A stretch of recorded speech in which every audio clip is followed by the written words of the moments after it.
I'm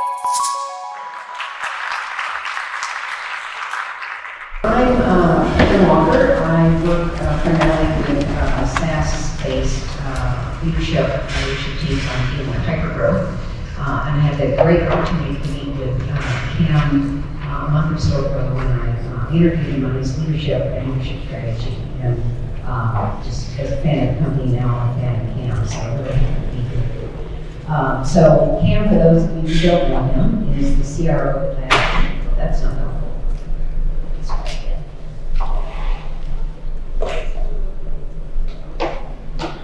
CRO of Atlassian, which now is up to something like 10,000 employees. All right. Something like 250,000 customers globally. And as I'm sure most of you know, they make team collaboration software such as Jira, Trello, two in particular that my clients use. Influence, of course, which I also use. But all focused on supporting team collaboration across the world. So thrilled to be here, and I know we just had your 20th anniversary as a company, so congratulations on that. I wanted to start by just getting a quick overview of how Atlassian built its business model, sort of from the ground up. So if you could take us back to the early days and bring us forward. Yeah, so thank you all for coming. I know it's a 9 o'clock start. Also, just throughout all these answers, you're going to sound like we're a well-polished machine and we never made a wrong decision to get to our $3 billion plus in revenue. I'd say it's like usually a series of horrible mistakes and a couple real lucky decisions that help us get where we're at. So as it comes across as with, hey, we figured it all out on day one, definitely not the case. Founded in 2002, two dudes in Australia, both are co-CEOs, Mike and Scott, still co-CEOs today. Largely built the company with the goal of not having to wear a suit to work, which was if you were a technologist in Sydney, Australia in 2002, you worked at a bank or a telco, which you had to wear a suit to work and they didn't want to do that. They started their own company, largely built Jira in its first incarnation, issue tracker, bug tracker back in the day, all since then, and couldn't raise capital in 2002 in Sydney, no one was going to give them any money. They started bootstrapped and they largely put the kind of Google AdWords started becoming things that the software online, put a price against it, and it actually sold. And over 20 years later, I'd say is that core online, self-service, low-cost, flywheel approach is still very much the DNA of our business today. Now, granted, we evolved significantly since then. We have a very large channel, we have enterprise sellers, but we still continually focus on that online self-service. So the core of that is we'll land 5,000 to 10,000 net new paying customers this quarter. Not one with, I'd say the overall majority, 95% of our customers will never even speak to Atlassian or one of our partners. Fully self-service on that level. That's amazing. And I imagine that as you evolve, you have to wear a suit to a meeting. When was the last time I wore a suit to a meeting? It's I'm actually wearing a collared shirt today. It's almost a cardinal sin in Atlassian, but I was told I couldn't wear any logos. So. All right, we'll come back to that before we come to culture to bed. So part of how you've grown has been through this ecosystem thinking. How did you build it, and what were the signals that were telling you it was the right model at the right time to build an ecosystem? Yeah, once again, I have to say, it's like, oh, we had this incredible strategy to build an ecosystem from day one. Not the case. It's very pragmatic across the board. Think once again, small company in Sydney, Australia, selling software online. And very early, we basically realized that you're not going to be able to serve the local audience from Sydney, Australia, just from a time zone perspective. And what happened, and when we think about our ecosystem, there's like 3 big buckets. There's our channel, which is we call our solution partners. Think of them as resellers and implementation partners. We have our marketplace partners. These are partners that build apps, customizations, and sell them through our marketplace. And then we have strategic technology partners. So we largely evolved across that 3. The solution partners, I'd love to say, is like, oh, we went out to go build a channel. That was not the case. What usually happens is some enterprising tech, some IT person in the organization started using our software and liked it and didn't want to work for that company anymore, and they went out and created their own kind of like, oh, I'll just be a Jira expert. Or maybe a small boutique IT consulting firm was using Jira to manage a project with one of their customers, and was realizing the customers just wanted to use the software perpetually, like, hey, we love that, cut, we love that sell. So they came to us like in those early days to build that part of the channel, that reseller network. What it gave us was immediate global scale. We didn't have to hire people in every country, region, and language. We could actually embrace this channel, and we largely outsourced, especially when there's a lot of that frontline customer relationship to our channel partners. And something that still works to our day. Over a third of our business goes through our channel. We did over $1 billion in sales through our sister partners. Amazing. You mentioned your go-to-market model earlier around sort of low touch, and as a result, I know you keep your cost of go-to-market really low. I imagine that helps you in terms of being able to leverage partners because you're not so worried about depending on your margins for that. Yeah, the number I always throw out, which makes any entrepreneur, venture capitalist, or anyone who actually runs the operations of the business very sad, is we run all sales and marketing at Atlassian at approximately 15% of revenue. And we'll do well over $3 billion on 30% plus growth. The only way we'd be able to do that is, one, have a highly honed self-service business where we can land thousands of customers at very, very low cost, right? That's part of it. It's not just it's pricing and packaging, it's the online experience, it's how we think about the development of our products and our funnels. It's like DNA that we have built to make that happen, but also the channel becomes incredibly important. For every one certified seller I have in-house, which is a very expensive resource, I have 10 out in the channel that I didn't have to pay to train, right? Or for every implementation person and technical account manager I have in-house, I got 40 out in the channel that I basically can help scale the organization. I'm not saying it's easy, and one of the biggest gaps I have to say is like, you have to give up control. When you have all these sellers and technical people, all the things in-house, and you know, like those people work for you, you can tell them exactly what to do. You can manage exactly their behavior and exactly the quality of the delivery. When you go through a third party, a partner, it's a partnership. And you have less control over the exact what they do every single day. So it requires you to think differently, programmatically, systems of measurement to influence them to make the right behaviors. And once again, it's one of those things like, if you're never perfect, but if you figure it out, you get immense scale across everything you do in-house through your channel. So you talked a bit about how your ecosystem started. How have you grown it and nurtured it over the years? So I've been focusing a lot on the solution partner thing. Like I said, as the customers have grown, we've brought on more and more of the solution partners. The other interesting piece of this, which we think about our ecosystem, is our marketplace partners, which is, from my perspective, one of the biggest reasons why people choose Atlassian. In that when you sign up and you use a product like Jira, you don't just get Jira. You get, this great agile project management tool, help you plan, track, and manage your work, but you also get access to over 3,000 apps in our marketplace. 3,000 customizations. Now, anyone who has a phone in your pocket, you understand the value is inherent there, right? It's like, I don't just have a phone, I have to be connected, like I can do anything. Name a problem, there's going to be an app for that.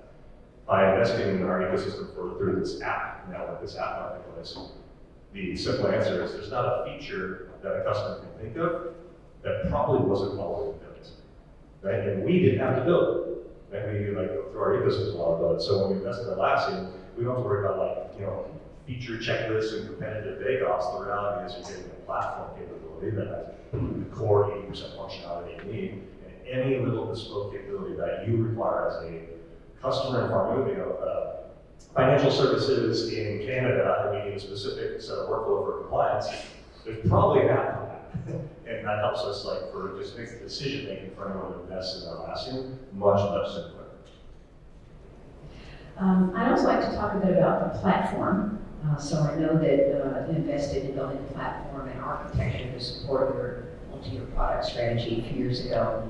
How did you make this investment, and how did you know about the right time? Back to those one.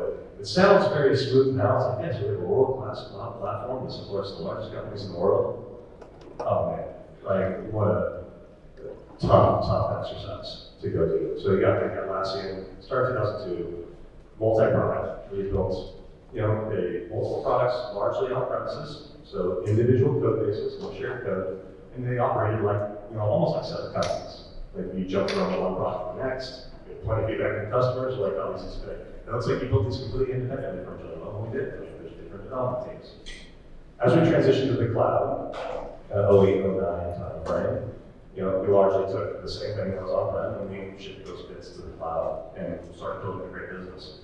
But it still was very much the same. We weren't running one cloud service on which all our products were built. We were running 7 different cloud services with all the different infrastructure, all the different challenges along the way that was building cloud infrastructure.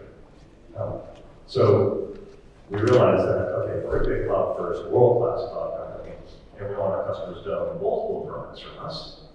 Then we need a common, when a customer buys something in cloud from Atlassian, they need to basically buy, we're buying to Atlassian cloud, then we're buying all the products that want on top of that. And if every single one of those is kind of a little bit different, it's going to be really complex for our customers to make decisions and make choices. So we decided, it was like 2016 kind of, to completely re-architect how we thought about our cloud infrastructure. We went to a full-on AWS, microservices-based cloud platform, all the way from the infrastructure level, the database, the compute, all the way to identity services, analytics services, all the way to end-user functionality. So search is now a platform service that multiple products use across Atlassian. That we go through the challenge, but that is a massive shift in how we think about building products, how we deliver products, and came with plenty of organizational challenges along the way. The advantages are pretty significant. These allows us to, we built one thing, now we build any new product in a fraction of the amount of time it used to take us to build a new product because we don't have to build all those basic capabilities for that anymore. Jim talked about some of the challenges with that, because I know any size company that would have been a significant decision and much responsibility to get to from where we were. Yeah, it's a decision was made largely the exec team with our CTO and our CEOs to go do it. Eyes wide open, and that, I'm sure all the terms like go slow to go fast. Like we knew by re-architecting on a central platform, we were going to slow down. Because now you're taking something that's called as a search service. Well, the Jira team knows exactly what they want out of the service. They know, like, we want to put this input in, we want the outputs to look like this, in this order, with this type of font and everything. But the Confluence team wants that a little bit different. Right? And the Jira Service Management team wants that a little bit different. But you need to basically serve all those audiences with a common service that's good enough for all of them. And hopefully you have flexibility when you implement individual products, they can customize it for their needs. But once again, if you're the product team, you just want it exactly how I want it. I want it quick and I want it done now. And usually they can tell all the developers just go do it. But now they have to go liaise with the platform team. That platform team is now trying to serve 20 products. So now they're getting into the backlog of negotiation. It's not the technical challenge that's the problem. It's how does the collaboration, dependency management, and joint roadmaps of like building a platform service with that can serve all these product teams. And this, Jira is like, all we need is this API, right? Using that central service team goes, well, get to that API in 3 months or 5 months. And the Jira team like very easy to go, God, we can just go faster and do this ourselves. Like hear that again and again and again, and finding that feedback, that requires real diligence across the entire technology and leadership to say, okay, it's okay to go a little bit slower because we'll end up going way faster in the end. Now, I think we're through all that, but it's still comes up with every new capability. This is something that needs to be abstracted at the platform level. AI is actually most recently, we want to release a new thing, Atlassian Intelligence. Now, we could have used AI and built something very bespoke for Confluence, content collaboration platform. Just like optimize exactly how AI would work for that. Or we could have said AI exactly for, managing your back pocket Jira.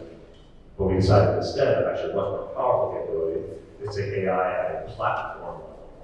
One of the basic things that all of our products we can get from large language models at a platform level and extract that about each of the products to use that same platform capability centrally. More importantly, let our customers control how that is used centrally versus each individual product using it as bespoke. Those challenges you mentioned around team cross-functional collaboration they happen in every organization that's growing, right? And it's so important to realize that you can't just maximize for one function, you have to optimize for the whole. And it's hard to see your best self-interest as something that's later in life or to be, so that's great. So let's tie the platform back to the ecosystem. How does this platform benefit this ecosystem we have? One of the big advantages of the platform itself is, when you are, let's say, an app partner, when you're building an app for one of our products, it used to be a set of custom APIs, customizing every single app that you had built, or every single product you built an app for was completely bespoke and unique, just how you plugged in. Each one had its own learning curve. How did I plug into the identity service? How did I plug into the UX? Now that we basically platform level, you integrate that with platform capability, allows you to build apps for Atlassian for multiple products much, much quicker, which broadens their audience, which broadens the potential number of customers they have, hopefully accelerates their overall revenue. We want to step beyond that. For our enterprise customers, for those of you who deal with enterprise companies, and they come, they give you their RFP or their data partnership plans, their list of 140 things they must check before they use any cloud-based software from you. Most of our app partners are 2-person, 3-person, 4-person shops. They're used to just write code, ship bits, and set it up marketplace like the customer deal with. Now you're asking that 3 or 4-person shop to basically run a world-class enterprise cloud infrastructure that does HIPAA, data residency, FedRAMP, data privacy laws, full log, email, stuff like that. Most of those, they're going to do that and look at that. But this is insane. This is way too much work for us to go do. We got 3 people writing features, and we need 100 people managing the infrastructure to take care of these requirements. So we basically realize the challenge. We built basically capability within our platform called Forge, this platform as a service where these app partners can now build and deploy their apps within our infrastructure. And they want to get all the benefits, all the data privacy, all our heavy investment from a platform level to make sure this is enterprise ready. Now they get that effectively for free by deploying on our platform. And we offer that as a free service to them because it's for our advantage too, it's for our customers' advantage. The more apps on our platform, the more customers will use more apps, the more they're going to use it in bigger, and the stickier it'll be long term with us. So I can make up an answer to this myself, but I'd love to hear from you as CRO. What was the impact of having such a powerful platform on the sales of your suite of products? Yeah, I think there's 2 big areas. One is the technological advantage, is that we simply, now that we're running, it was like go slow to go fast. There was a few years there, I'm like, man, we need new features. We're like, well, we're platforming the world, so that was painful. We didn't have a bunch of new capabilities coming out for effectively platformizing additional capabilities. However, now that we're out the other side of it, now that a customer moves to a cloud, and we have this big kind of cloud transition, it's so easy. Once they just get one product in the cloud, they've done all those checklists, they get the second, third, fourth, fifth like that. Because it's just like, it's one of those, like, they don't have to go through the checklist anymore. It's like, Atlassian's an approved cloud vendor, and then they just start consuming. And now it's so much harder on prem where every single product was an individual decision. So one is like that rampant spread of product adoption was so much easier. And also, we can see what they're doing and what they're using. So we don't see the content, but we also have way more telemetry helping us understand who to target and when to target customers with what promotions and what offerings. So we become much more efficient in our go-to-market motions. So it sounds like the pain, I'm thinking similar to us anyone learned from on-prem to the cloud, the pain of that, the pain of going from single products to a platform, a lot of work, but worth it in the end. Yeah. Yeah, I mean, it's 20 years, we're still going through it, I'd say, but it's, we've definitely done both of those. What are the sort of biggest lessons learned, maybe a couple that you could share with the audience on this transition that you made? Yeah, of the platform transition to support partners, I think it's one of those you have to realize.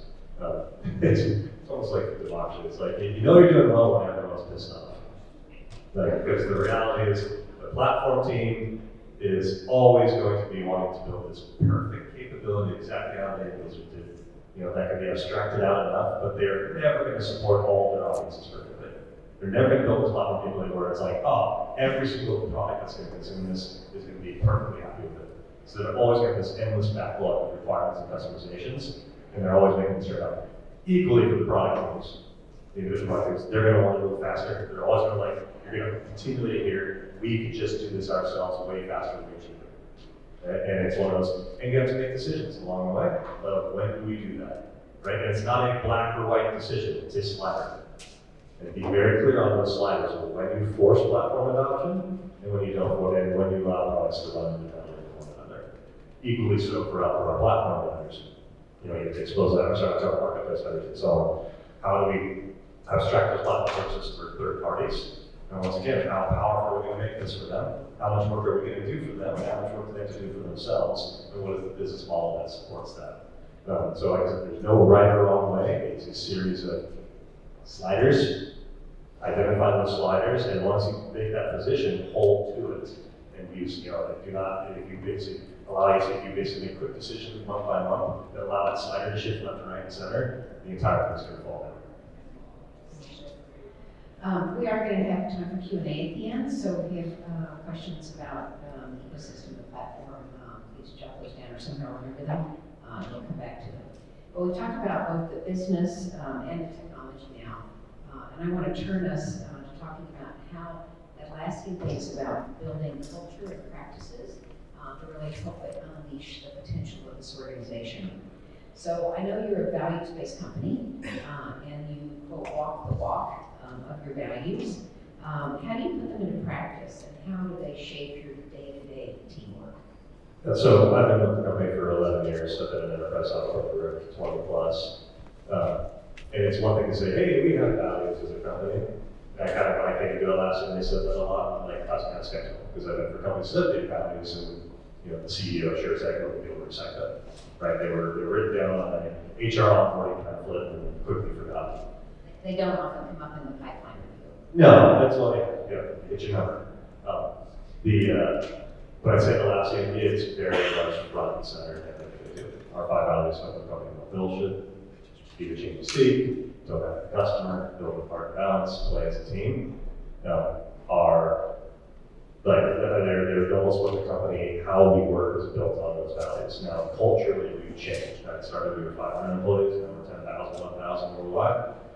The company's gone through every 2 months. You can't grow that quickly without changing. Like, you change how you operate, you change how you talk, you change everything. We're a very different company. But the values still remain the same, and the values come down to how we show up, how we make hard decisions. I think it's one of the best of the values go. How we treat each other in business is what the values come. And it's one of those I think continually reinforced with business, all of us. So I think on that note, it would be useful to hear of a time when things didn't go well, didn't go as planned, when you had to use your values to make a hard decision. No, things always go as planned. That's what we're talking about. I'm sure many of you out there know tech companies like this. Less specific up here is one thing that was a massive disaster, but more about how we operate. So open company, no BS.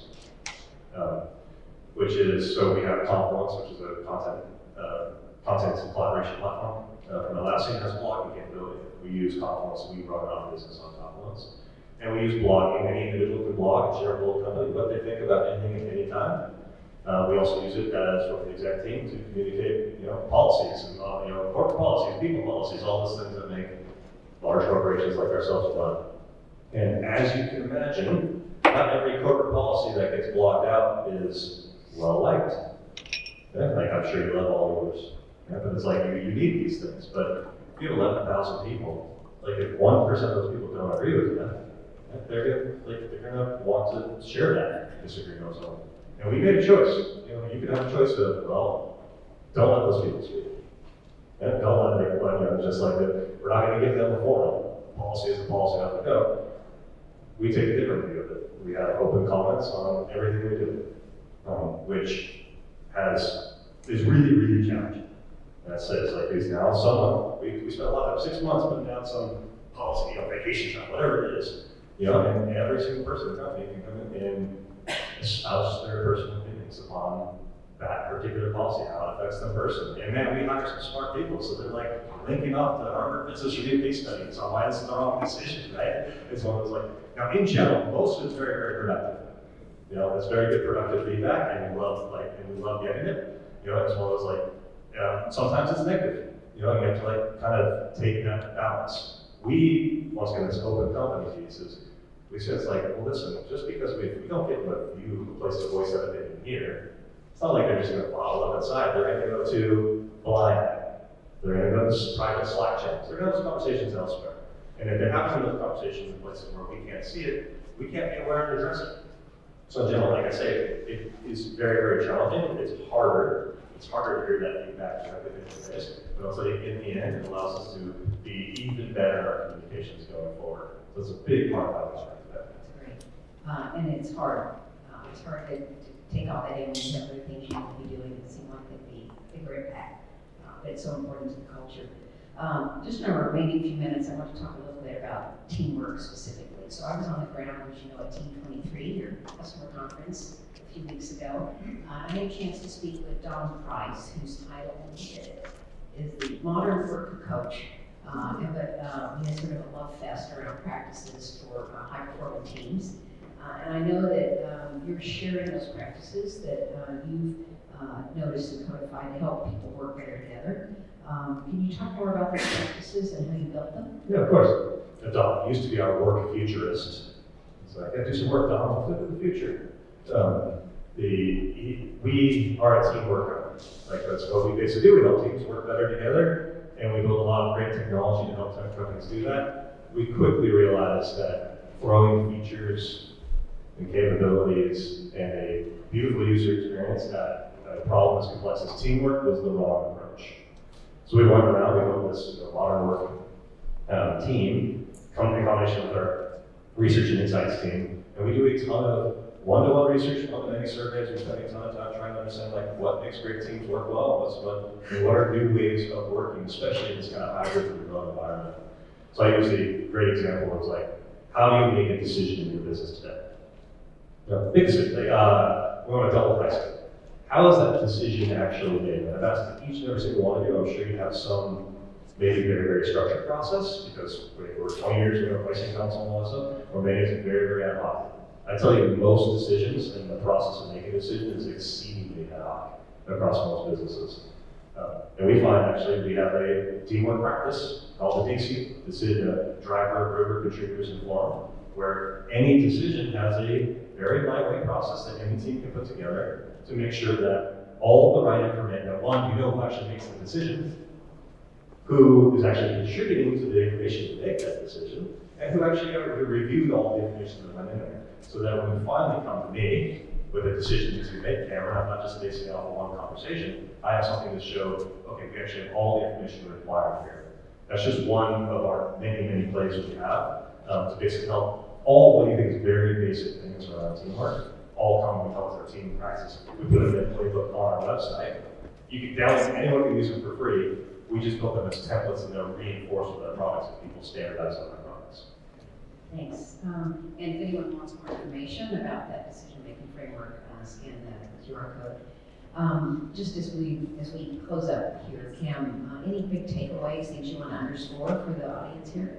Yeah, my biggest here is just twofold. One is if you're fairly early on in your organization, you're like, we need to think about ecosystem and partnership and all of those things. Realize that it is very long haul. You can't go from zero to massive ecosystem overnight. In fact, like it will grow in parallel with your business. Rarely will it accelerate in front of your business. So the question is, are we making the right decisions now to basically long-term understand how our channels are going to work or our marketplace apps are going to work? Anyone who's expecting that stuff to double overnight is simply not going to happen. It's not how any third-party relationship will work with your organization.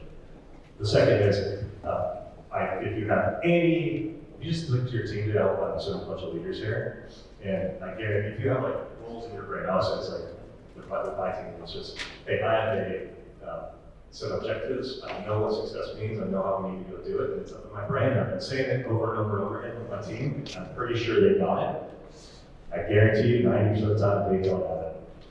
Right? And when they leave that room, they're going to go tell their teams, and they're going to tell their teams, and they're going to tell their teams, and the trains are going to start running in whatever direction. And I can tell you, once those trains start running, real hard to slow them down and get them back on the rails in the direction you want them to go. Things like that, our team playbook. We have very simple plays, which is, one is like a team help monitor. All we align on our goals, all we align on our roles and responsibilities. It's 30 minutes. It's not technical. It's got a bunch of thumbs up and thumbs down related questions. I guarantee that 30 minutes of a team help monitor will save you days and days of correcting cases in your organization down the road. So please, if you check that out, just type in Atlassian team playbook. You'll find all those plays for free on our website.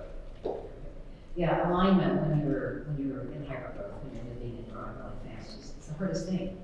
And so I'm sure we have some support for that. So I want to turn now to our audience and have a couple of minutes for questions. Yes. Oh. Good morning, and thank you for your insights and this transparency. I appreciate that. I'm a founder and now chief of staff of a 20-year-old fintech company. Some of the same things you just discussed. Oh yeah, brother from another mother. I'm really curious. I have like 5 questions, but in respect to my fellow audience members, I'm going to start with this one. The sliding decision, okay, because we have similar issues between our engineering and our product groups and represent sales and customer success. How do you go about, share a little more with who's looking at the sliding and who's introducing objectivity versus subjectivity, and where does that decision, is it with the executive leadership team of those groups, or is it above them? Just curious more about that. Yeah, the historically, actually, they had a platform and they had a product. 2 individuals were peers of one another. That's all they were one usually, but they were peers. They both reported to one of our CEOs, which effectively, and then they had the CTO and all the engineering. So product lead, platform lead, engineering lead, CEO. Those 4 is really where the sliders were adjusted. And it changed over time. I'd say the final decision maker largely would become, for most technical conversations, the CTO or engineering leader would break those ties, in that he would understand long term what was going to be the most efficient. We call it a 5-year landscape. What's going to be the most reuse of whatever we do over the long period of time. And that was also what he's trying the R&D efficiency angle. So you have a big weight in where that slider was, because he was going to be like, well, we can do it twice for these 2 products, we do it once right for the platform. He would have that long-term view of things, and he was the one who says, always held to an R&D efficiency standard. That said, we kind of went from the bottom up as well.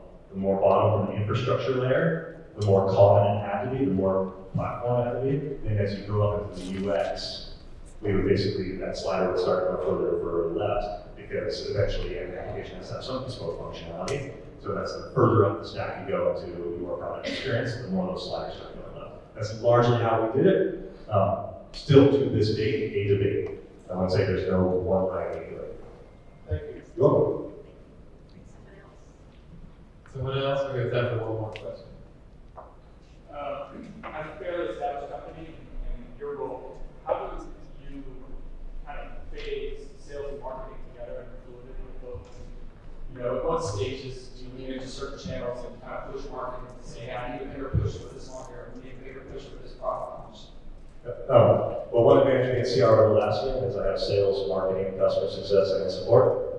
So I run all the go-to-market teams. And I get where you're coming from. Like, as a sales leader, how do I get marketing to do what I need, or drive, like, I want to go this direction, how do I get marketing aligned? One advantage of Atlassian is, you got to think up until 20, actually we didn't have one commission sales rep until 2014. So the first 12 years of our business, everything was self-serve, everything was largely marketing driven.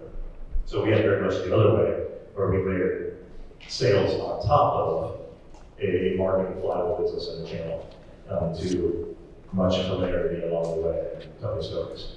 But that alignment piece is really critical for us, and this work, the Atlassian model is always applied. We only apply sales to existing accounts of size. We're not using sales to land new customers. So this allows us to be very hyper-focused on where we apply very expensive sales resources to our highest value customers. Again, sales motions that drive our highest ASPs. And as soon as we do that, we have 20 products, our sales team really only represents 4 of them. Because we know those are the ASPs and the motions that can drive the biggest returns. We are very clear on who we're targeting, what we're targeting, what the sales need demand gen enterprise requirements in order to do that. So we've largely got the other way is that the marketing team has led the field and landed the customer, and the sales team comes in and basically expands those customers afterwards. Probably not the answer you want, but that's just something that took over 20 years to build.